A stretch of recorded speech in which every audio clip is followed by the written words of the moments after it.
Welcome to Inside Politics with Kevin Klein, beyond the headlines, beyond the spin. Straight facts, sharp analysis, and common sense conversation you won't hear anywhere else. Let's get started.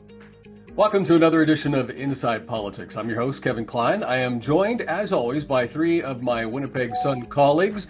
Former Canadian radio talk show host Jeff Currier. We have Royce Coop, who is also a professor of political science at the University of Manitoba, and Lawrence Pinsky, KC, a former human rights adjudicator. You can read their columns anytime you like by visiting winnipegsun.com, and they've got new columns coming up this weekend. Let's move on to the big trade talk that's been going on. We of course had Doug Ford put out a TV commercial using Ronald Reagan's likeness or his voice without permission. So we don't know where that's going to go, but the TV commercial had certainly made a splash with Donald Trump and others. But I know a lot of people will get on it as, oh, Donald Trump is crazy, he's this, he's just reacting. But here's a clip that I found that I don't think a lot of Canadians are going to see, and I think we should talk about it. And it's from Kevin Hassett. Kevin Hassett is the Economic Council Director for the White House in the United States. He's been involved in a lot of these trade discussions, and he was stopped by a bunch of reporters. I'm not sure exactly where he is, but these reporters asked a few really good questions. The first one was it a knee-jerk reaction from the president about the TV commercial? And this is what Kevin Hassett had to say. Mr. Hassett, on Canada, you said the president was frustrated, but is this just a knee-jerk reaction? I think the frustration has built up over time. I've been involved in some of these negotiations, and the Canadians have been very difficult to negotiate with. And you look at all the countries around the world that we've made deals with, and the fact that we're now negotiating with Mexico separately reveals that it's not just about one ad, that there's frustration that's built up. All right, so here's a gentleman, a representative of the United States involved in trade talks. He's very calm, cool, collected. He's not emotional, because when you negotiate from emotion, you lose. Ask any divorce attorney. Am I right, Lawrence? When you go from emotion, it can become really, really bad. This gentleman seems to be very professional and responding. What caught me about that is saying that this has kind of been ongoing with Canada. Is he said that Mexico and the United States are negotiating by themselves now, and they're close to a deal.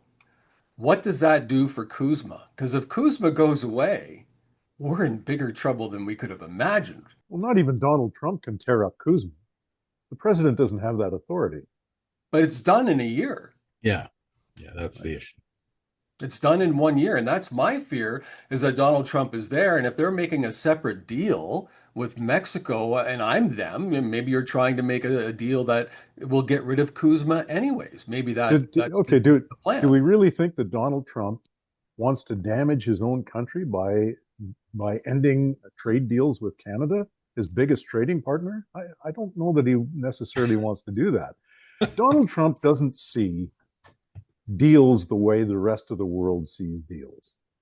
Donald Trump doesn't believe that two parties can sit down and strike a deal where both parties walk away having benefited.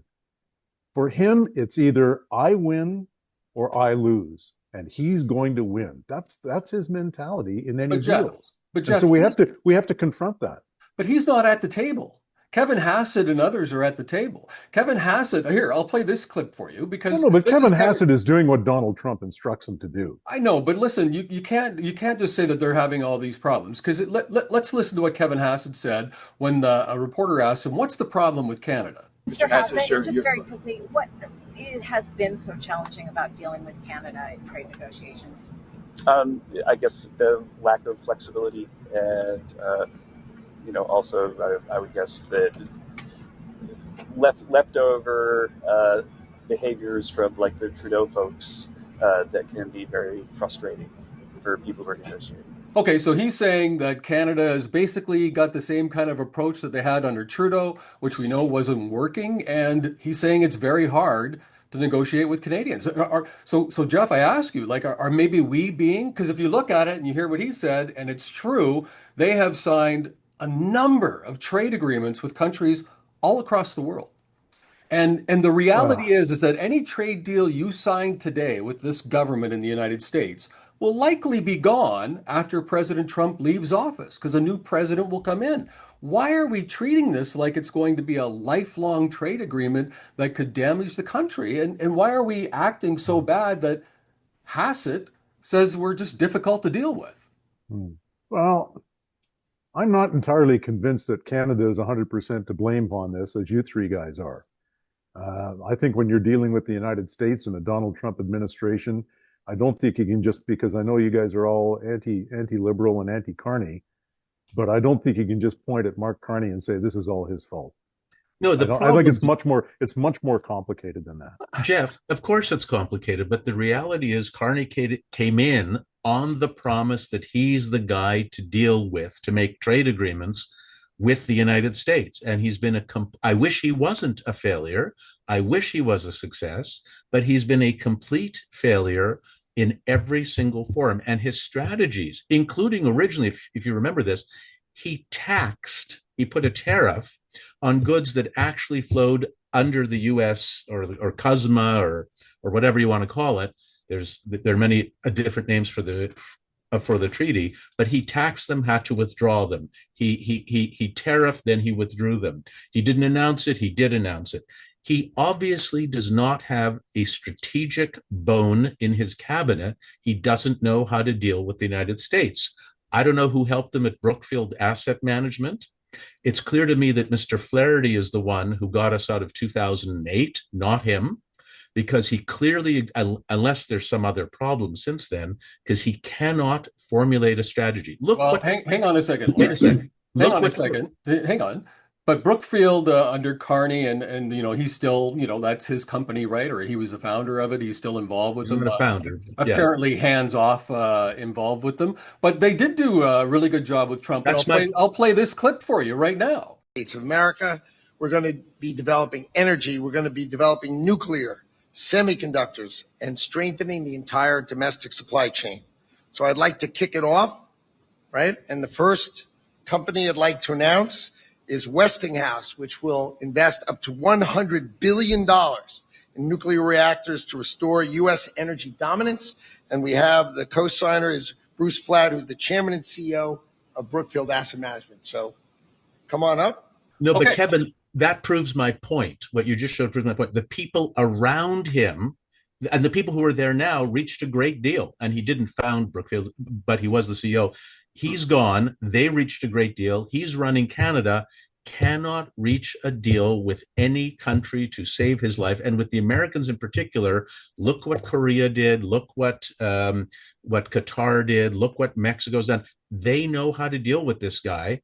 And we keep, complete failure. We keep failing on this time after time again. And it's not because I support Donald Trump. I support Canada, Jeff. But he's messing it up over and over and over again at the expense of Canadian families, now on the prairies with the peas issue, which we'll talk about later. That's the problem. He has to have a strategic approach. His government has to. And we failed. Our premier in Manitoba supported the nonsense with the ad. I can't believe how amateurish this is across the board. I think when you have somebody like Kevin Hassett telling you that the Canadians are difficult to negotiate with, and Carney should be smart enough, and I think he's a very intelligent man. Let's look at his resume, his education. He's a very intelligent man. You change up the team. He likes hockey analogies. Put on a different power play. Change up the lines. Change your goalie. Do whatever you have to because we're not scoring any goals. Sometimes, as Jeff says, we score on our own net. But Carney is not doing what he told the Canadian people he could do. And now we're hearing more and more, as I told you guys months ago, that we were going to have an early election. We're hearing more and more, maybe an election around Christmas, right, Royce? So maybe Carney wants to keep this going. Yeah, maybe we can come back to the early election thing, but I think Lawrence has used the exact right word. It's amateurish. This seems amateurish. The concern with the ad, the Ronald Reagan ad that Ford put out, it's not that it scuttled negotiations. I don't think it really did. I think that was an excuse. It's that it signaled that it seems like the Canadian negotiators aren't serious. They're not sincere. There's a kind of amateurishness to the negotiations, and that's being reflected in a lack of progress. And There's a good reason for that. It's that most Canadians so far are not being affected by these tariffs. There's select sectors in Canadian society, the auto workers, a few people that are being directly affected, but most Canadians aren't feeling the pain of these tariffs yet. And Yeah. so they're still elbows up. They're still excited about an ad that's going to, annoy Donald Trump. We got to put that stuff aside and get a deal because the consequences are 35% tariffs on some Canadian industries. The consequences are coming for us all and they're coming quickly. And so there needs to be more pressure on the government to negotiate sincerely, genuinely, and get a deal. But also negotiate like adults. And you said something Yeah, earlier. You said the kids call it something when they believe it's all about them. What did you call that, Royce? main character syndrome. So Canada has a main character syndrome, right? We think that the United Yes, States should do yes. what we want them to do. Like we're going in there like these children saying, "Hey, you have to do this because we're your neighbor. We're the nice people. We're good people. We've done this, we've done that." But the United States isn't there anymore. And I look at it from a business perspective. If Kevin Hassett is telling you that we don't have the right team at the table, then we need to change that up. We need to put adults at the table, make an agreement, because the reality is this: the United States is our neighbor. They're our biggest trading partner. Do you really want to replace them with China? Or do you want, and we need to get this childish behavior. And that's what I think Ford was. I thought Ford was being childish. I thought Canoe, when he came back with his, impersonation of the Ronald Reagan TV commercial, was childish. That we are being those kids. We're being the ones saying we're the main character here. You have to do what we want to do. And we've convinced, or somehow most Canadians are convinced that that's true. There's two possibilities as I see it, Kevin. One is that this is all intentional, that this is part of a different plan that coincides with Carney's book that he wrote, which will bring Canada to its knees. Now, that's a bit conspiratorial, and we see that in some of the comments on Inside Politics. People talk about that. Is that really what's going on? I don't want to be conspiratorial. I don't know if that's the option. To me, it does look amateurish. And you brought up, Kevin, the issue of China. That's where you negotiate the triangulation, because the United States should want us on board, should not want us bringing electric vehicles in from China, should not want that. But if they push too hard, guess what's going to happen? That's what's going to happen. And so that gives us an angle to negotiate, to show allyship, to show strength with the United States, as opposed to continuing to thumb them in the eye. I don't understand it at all. It's so silly. I don't think there's any merit, by the way, in the Ronald Reagan Museum and Library suing for use of what's for that video. It's in the public domain. I don't see any merit in that. They did edit it, but I don't think they have any damages, so I'm not too worried about that. Not that it really matters. But the issue is, how do you approach the problem in a way that helps Canadian families in Canada? And they're doing it all wrong, whether intentionally or just because they're the Timbit League. I want to get Jeff in on this because I think it's important to get a different view. First and foremost, I don't want Carney to fail. We've all talked about that. I'm not against Carney in any way, shape, or form. I'm against the fact that it doesn't seem like there's any adults in charge. And Jeff had said it before, that who can do that? I don't know, Jeff. You did talk about that before. Could the Pierre go in and do it? Could anybody go in and negotiate? I don't know. But what I do know with all my heart is whoever we have doing it now should be released, and we should get some different people at the table. Yeah, it's clearly the strategy is not working, and I think we all agree on that. That whatever Canada has been doing hasn't worked. The question is, what would work with with the current U.S. administration? And I don't think any of us have the answer to that question. But do we not believe that and so many countries jumped at making a deal? Because we all know when the president changes, these trade deals can change. And I'm afraid he's going to walk away from whatever you call it, CUZMA, or however you want to look at that agreement. If he's negotiating with Mexico on their own right now and having good talks, Mexico, remember, Mark Carney went down there and couldn't get an agreement with Mexico, couldn't get a trilateral meeting with the United States that he wanted, and so on. So I just my biggest problem with this is that, because I've been in politics, I've sat in these party and legislature and stuff, is that again, where are the business minds that where they're not coming out and saying, look, doesn't matter what party we're on right now, we need to negotiate this deal today because look at the money that's leaving Canada just from the investment side. Just from the investment side. Okay, so if you're sitting on the other side of the 49th parallel, what kind of a deal would satisfy the United States right now? I've got an answer. I've got an answer for you, Jeff. Here's a way to do it. Not the way, but a way to do it. One is you show the Trump administration respect. That's one, instead of what's going on, because he does occupy the presidency. Number two, it helps if you genuflect when you walk into the office, I guess. Well, but look what Korea did. Look what Qatar did. You lay out the red carpet. You do all that pomp and circumstance. The British did it. We need to learn from those who've been successful. Number two, you put supply management on the table so that he can win Wisconsin and his party can win Wisconsin and Minnesota and all those areas that produce so much of the dairy and cheese and what have you. Number three, you actually discuss a level of tariffs because he does like tariffs. I agree with Kevin. This is not going to be a forever deal, but a deal for a number of years with a sunset. And you agree to some number of tariffs that can work, that preserves our industries. That seems to me to be a path. And you pose to them the proposition, we could be your best allies, and we should be. We should invest more in NORAD. We should, as we heard a few weeks ago, we should invest more in our defense. We should be in the public stage, not recognizing Palestine, putting, again, another thumb in the eye of American foreign policy, but instead saying, we'll be with you, we'll be another voice for you. Or the alternative is we'll have no choice, but we'll have electric vehicles in from China, etc. So you give them those alternatives and you say you want the one with the United States, not against the United States. That's a way to do it. You paint a picture and you show respect. But that's negotiating 101. You'd think. That is, I think in the business part of my life, I have to negotiate with people. I know. Every day. I know. And that's how you do it, right? You know your audience, as they say, right? If you're a performer, know your audience, a comedian, whatever, know your audience. That's the same with negotiating. And I don't think Canada knows their audience. I think you're right. It's not just a respect for Donald Trump. I want to take the personalities out of this equation. It's the office. It's the office, but it's also just a joint respect for our neighbors. They don't have to trade with us. We don't have to trade with them, but let's go in like professionals and let's be adults. But I think politicians, elected officials are using this childish game, and it's going to hurt Canada more than we know. And that's what scares me.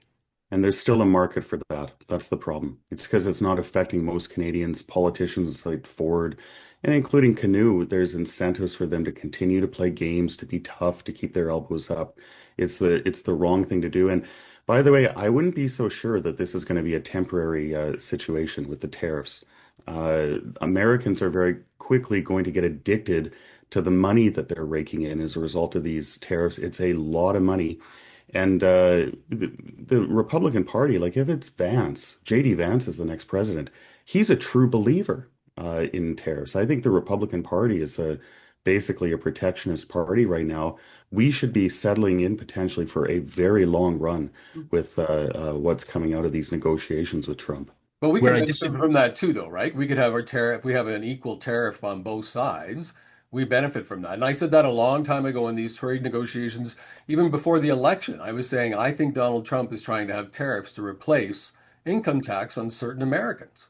Incomes below a certain amount. And he's already talking about that, to take these tariffs to replace these, people that under a certain amount of income paying taxes. But we could do the same thing in Canada. We could use those tariffs to help us as well.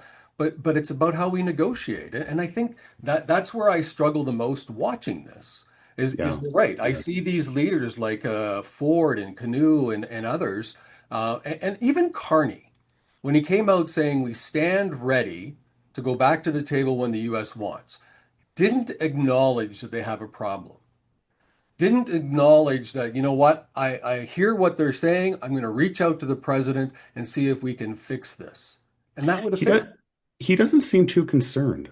He doesn't really No. betray any urgency, it would be nice if he would, just Well, wait a a second. You guys are all talking about don't negotiate from an emotional standpoint. Right. And now you're criticizing Carney because he's not negotiating from an emotional standpoint.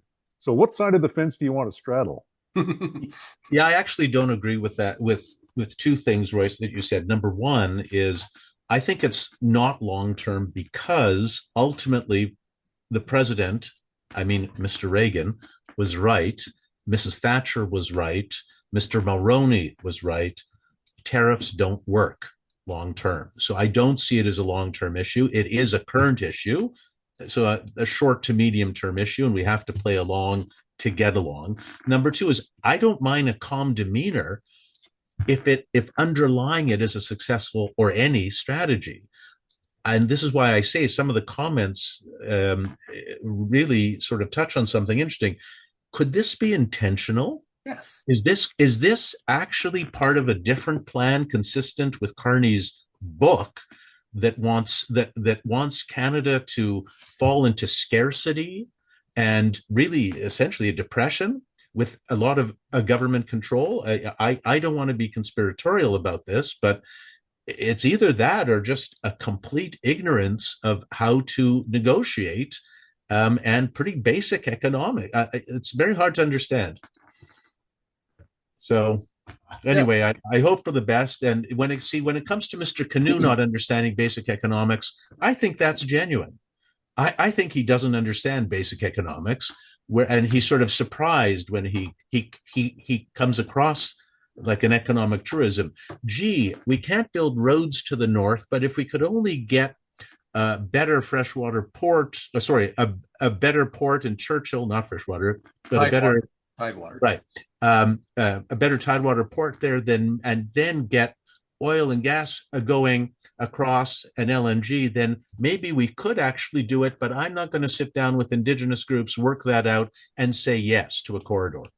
You know what? But he's an actor, right? He's a TV personality. That's exactly right. It's a TV personality, right. And the videos that he does on TikTok, they spend more time on videos for TikTok than they do on solving the problems of Manitoba. But I mean, we have problems all across the country. I want to get back to the main focus, and just for a couple of seconds again, how do we convince Canadians that Americans are not our enemies? It doesn't get the personality and get the ego out of the room. Like I used to always, hear from people that had mentored me, and I always appreciated it was, check your ego at the door when you go in to negotiate. You check your egos at the door. You check your egos and you sit down and you make the best deal possible for both of you at that time. Everyone's going to have to make concessions, and I'm sure the U.S. would make concessions, and Canada's got to make concessions. But my problem is and I'm going to go back to it, is that I don't know if it's necessarily Mark Carney's book that's pushing it, or the fact that he knows we're going to have an election, and he won the last election because of the big bad Grinch being Donald Trump. And I think they're still playing that card. And I think that hurts us with our American trading partners. And I think that he is smart enough to say, okay, I've got to send different people to the table. You don't have to send people that are just going to say yes to everything the United States wants, but different people, different personalities. Maybe that's our problem. And why aren't we doing that? That's my focus of all this. But Kevin, that's, I guess, the point. 5 years ago, Mr. Carney became Mr. Trudeau's chief economic advisor, or an economic advisor. And then he became prime minister. And it's exactly the same people around the table, right, with one or two exceptions.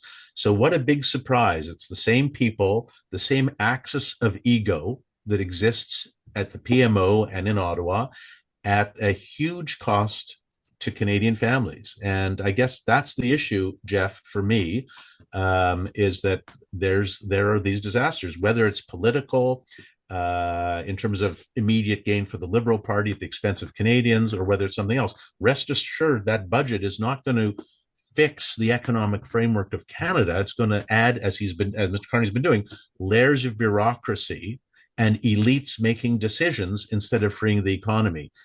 And that's another level of disaster for Canada, unfortunately. Jeff, do you think that the trade negotiations are going to be a part of the next election? Like, Royce points out before we started taping the show of a comment on Inside Politics of a lady and her swim club are 100% behind Mark Carney. I don't remember the exact quote, but they were there. You know, she wanted us to know that her entire swim club, senior swim club, is behind Carney. Is it because of the tariff talk? Is it because we have a common enemy? And do you think that's going to carry over to a next election, which could be 2 months away?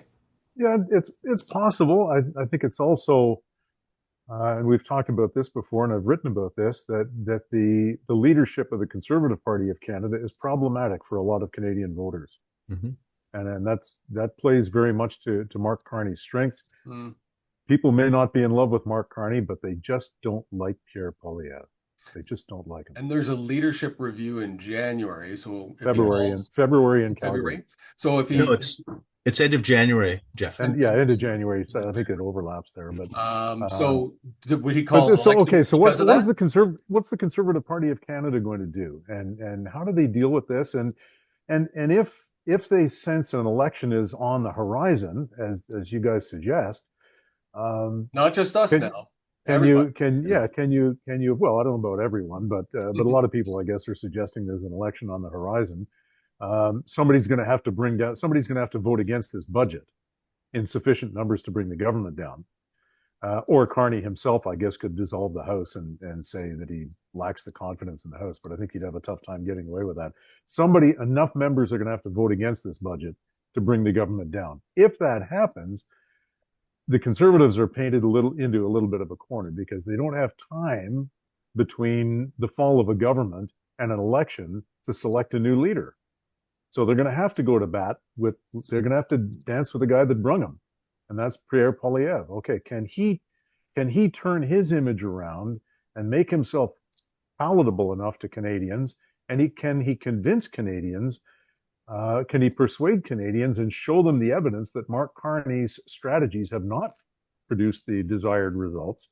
Can he do that? I don't know the answer to those questions, but those are the questions that Canadians will have to answer, and the Conservative Party of Canada has to answer for itself. Royce, I think, can you answer those questions? Yeah, we have to take a step back here and ask why, if we do go into an election 6 months after the last election, why is that? You know, I wrote about this on my Sun column for coming up this weekend.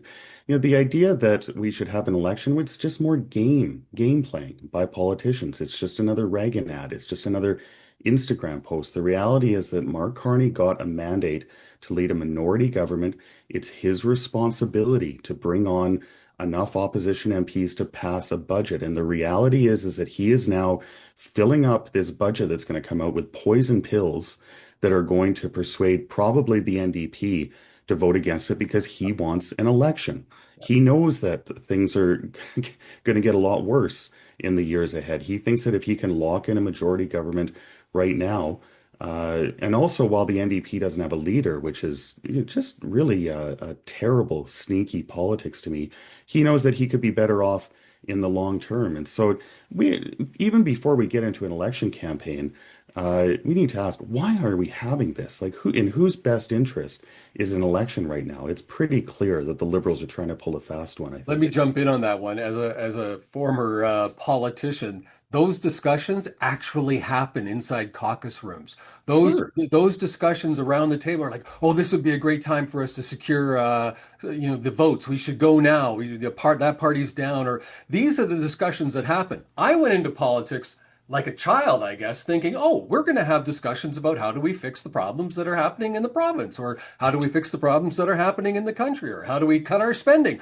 No. We talk about chess, political chess. How do we take down our opponent? What's the best time to strike that we know we can win and be in office longer? So, Royce, you're absolutely, those are the discussions that are happening. And I'm hearing that, you see little clips here and there of members of parliament for the Liberal Party saying, oh, I don't know if this is going to go through. I don't think the parties are going to take it, and we're going to spend a lot of money on Canadians, but they're not going to support it. That's my problem, is that why can't politicians stop those games and just do their job? Kevin, your youthful exuberance is appreciated. I've always appreciated it. I still do. It's fantastic. I remember President Reagan saying to Mr. Mondale, I won't use your youth against you, and we won't against you. But let's go back in history a little bit. Speaking of old times, when Mr. Harper had a minority government, he went to every leader, every party to say, how can we work it out? How can we make a budget pass? What can we do? What's the horse trading? Mr. Carney isn't doing that.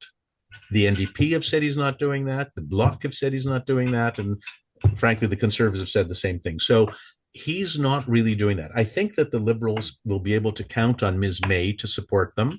And as we said last week, it really boils down to the NDP, who are in complete disarray financially, in complete disarray because they don't have a leader.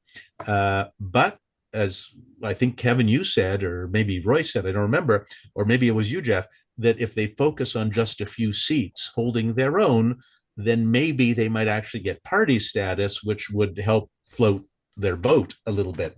But it's really remarkable that Mr. Carney is, it seems to be, that he's operating to bring down his own government while trying to portray it falsely as the opposition doing that. And that's not actually the case. In terms of the Conservative Party, Jeff, there is no substantive movement against Mr. Poilievre. There's lots of support for Mr. Poilievre. And if you judge leadership by who's espousing positions that are correct, Mr. Poilievre not only should be the leader of the party, but the Prime Minister of Canada. And I'm a person guy, not a party guy. So it just happens he's right. If the NDP happened to be right on the economy, I'd be rah-rah for them. They're not. The Liberals are not. Mr. Poilievre is, and he's been for some time now.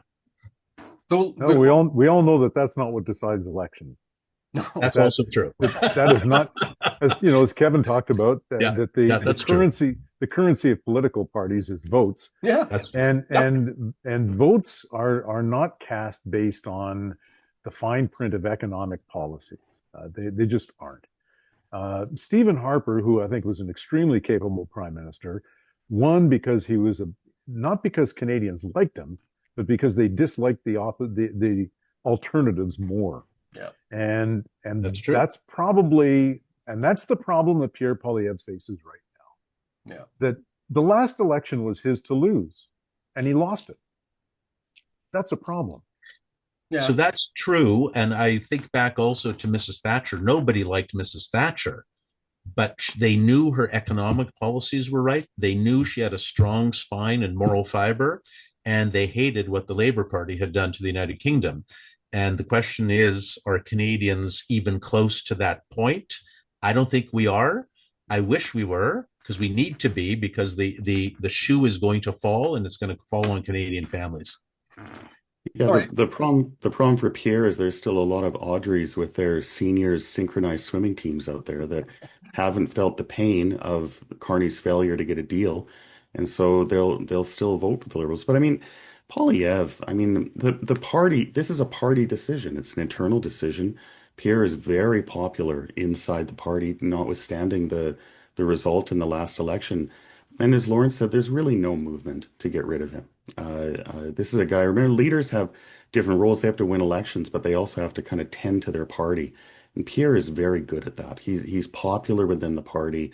There's no way he's going to get too few votes to survive as leader at that convention, I think.